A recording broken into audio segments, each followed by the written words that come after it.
భారతరత్న మాజీ ప్రధాని అటల్ బిహారీ వాజ్పేయి గారు దేశానికి ఆదర్శప్రాయుడని ఎమ్మెల్యే గొండు శంకర్ పేర్కొన్నారు. డే అండ్ నైట్ జంక్షన్ నుంచి ప్రారంభమైన సుపరిపాలన బస్సు యాత్ర 7 రోడ్డు జంక్షన్ మీదుగా మున్సిపల్ గ్రౌండ్ కు చేరుకుంది. అనంతరం సూర్యమహల్ జంక్షన్ వద్ద ఏర్పాటు చేసిన భారతరత్న మాజీ ప్రధాని అటల్ బిహారీ వాజ్పేయి విగ్రహ ప్రారంభోత్సవంలో ఎమ్మెల్యే పాల్గొన్నారు. ఈ కార్యక్రమంలో రాష్ట్ర మంత్రులు కింజరపు అచ్చెన్నాయుడు, సత్యకుమార్ యాదవ్, బీజేపీ రాష్ట్ర అధ్యక్షులు పివిఎన్ మాధవ్, సీనియర్ శాసనసభ్యులు బగ్గు రమణమూర్తి, కూనా రవికుమార్, గౌతు శిరీష, మామిడి గోవిందరావు, ఎన్ ఈశ్వర్రావు తదితరులు పాల్గొన్నారు.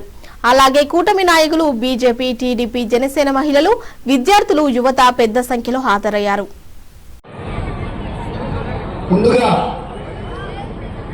అటల్ బిహారీ వాజ్పేయి గారి విగ్రహావిష్కరణ మరియు అటల్ మోడీ సుపరిపాలన యాత్ర కార్యక్రమానికి వేదికను అలంకరించినటువంటి ముఖ్య అతిథులు బీజేపీ రాష్ట్ర పార్టీ సుపరిచితులు శ్రీ పివిఎన్ మాధవన్న గారికి, అలాగే వేదికను అలంకరించిన సీనియర్ శాసనసభ్యులు ఆమదల్ వర్ష కోన రవీణ గారికి, అలాగే పలాస శాసనసభ్యురాలు శిరీష్ గారికి, అలాగే పాతపట్నం శాసనసభ్యులు మామిడి గోవింద్ గారికి, అలాగే బీజేపీ రాష్ట్ర ఉపాధ్యక్షులకు, ఎన్డీఏ కూటమి 3 పార్టీల జిల్లా అధ్యక్షులకు, కూటమి నాయకులకు, బీజేపీ కార్యకర్తలకు, అలాగే ఇక్కడికి ఇచ్చేసినటువంటి ఎన్డీఏ కూటమి కార్యకర్తలకు, సభ్యులకు అందరికీ, ప్రజానీకానికి పేరు పేరున నా హృదయపూర్వక ధన్యవాదాలు తెలియజేసుకుంటున్నాను.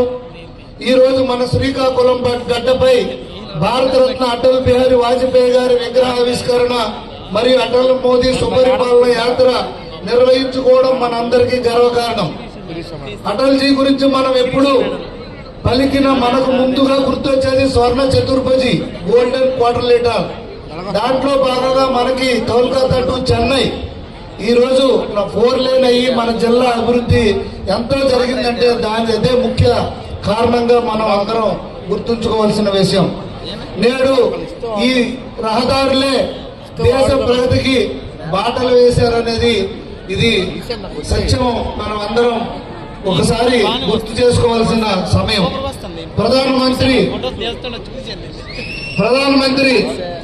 గ్రామ సడక్ యోజన ద్వారా మారుమూల గ్రామాలకు, ప్రధాన రహదారులకు అనుసంధానంలోకి తెచ్చిన గొప్ప దార్శనికుడు ఆయన. అటల్ సంకల్పం, మోదీ సిద్ధాంతం, అటల్ జీ వేసిన పునాదులపై నేడు గౌరవనీయ ప్రధానమంత్రి నరేంద్ర మోడీ గారు ఆధునిక భారతదేశాన్ని నిర్మిస్తున్నారు. డిజిటల్ ఇండియా, ఆయుష్మాన్ భారత్ మరియు ప్రతి ఇంటికి కొలై, హర్ ఘర్ జల్ పేరుతో జల్ జీవన్ మిషన్ తీసుకొచ్చి ఒక దేశవ్యాప్తంగా ఒక బృహత్తమైన పథకాలు అటల్ జీ కలలు కన్న సుపరిపాలనకు నిదర్శనమని ఈ సందర్భంగా తెలియజేస్తున్నారు. నేడు రాష్ట్రంలో మన డబుల్ ఇంజన్ సర్కారు కేవలం అధికారం కోసం ఏర్పడింది కాదు, దెబ్బతిన్న మన రాష్ట్రాన్ని మళ్లీ పునర్నిర్మించడానికి, పేదవాడి ముఖంలో చిరునవ్వు చూపడానికి ఏర్పడింది. అటల్ జీ కలలు కన్న సుపరిపాలనను మోదీ గారి అధ్యక్షతన చంద్రబాబు నాయుడు గారు మరియు పవన్ కళ్యాణ్ గారి